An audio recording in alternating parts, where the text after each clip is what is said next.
I'm Matt Young. I'm the coordinator of football officiating for the Ohio Valley Conference. We good? Yep. Are there any rule changes or points of emphasis fans should be looking for this season? Yes, there are at least two rule changes that are very important, I think, to Ohio Valley Conference football fans and college football fans in general. The first one involves the use of instant replay as it relates to targeting.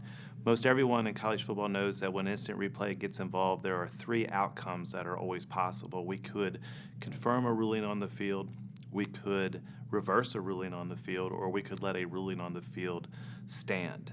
And what's changed now as it relates to targeting, and only targeting, is that the ruling on the field has only two choices instead of three. The ruling can be confirmed or the ruling can be reversed. So the NCAA Rules Committee has eliminated the option of stands as it relates to targeting.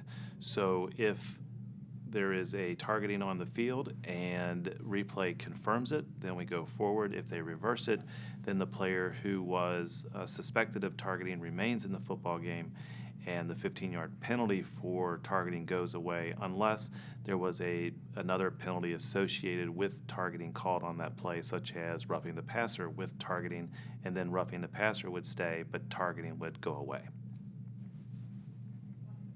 What is the process for these rule changes to take place? So the NCAA Rules Committee is comprised of head football coaches from every division, FBS, FCS, Division II, and Division III.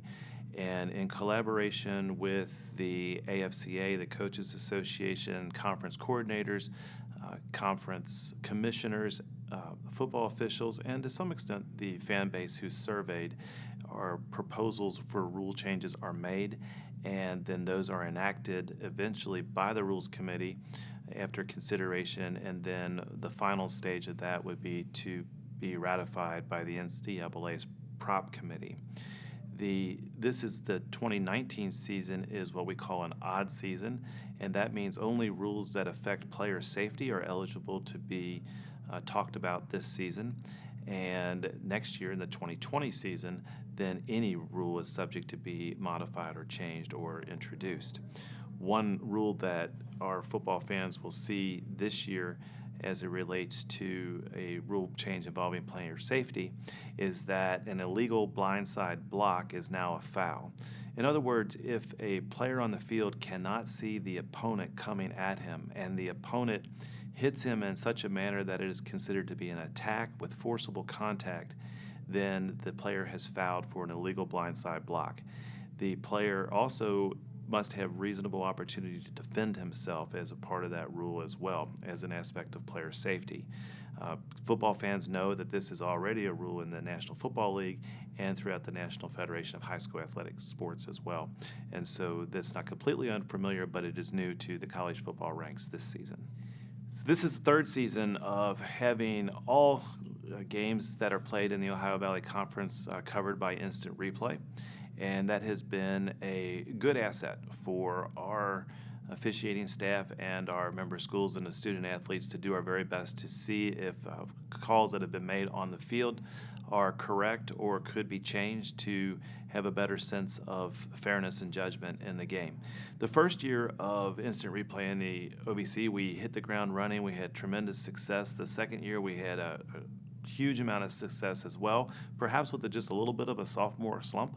But we've made some modifications to that in terms of staffing and our member schools who are working hard to provide additional camera angles at all of our OVC venues. So as we enter our third season of instant replay in the Ohio Valley Conference, I feel fairly confident that we are doing our best as any FCS conference can do with the resources we have to provide a quality product for the fan base and for our student athletes. What's a typical week like for you in this role? When we come to Media Day every year, I always have it in the back of my mind that this is the last weekend that I have that there's no craziness of football on it. But the truth is that football officiating and considerations for the Ohio Valley Conference is a year-round process. We're always out looking for new staff, and we're always out looking for making our program better in the off season. But now that we come to the on season, A typical week for me involves watching every film of every game played in the Ohio Valley Conference, of grading calls that have been made on the field as correct, incorrect, and marginal. Our mantra this year are no marginal calls. We want things to be right or not, and we want to be able to be clear, as decisive with integrity as we possibly can. There are times that our schools might want to send in plays that they would like me as the coordinator or the conference office to review that have happened in the game.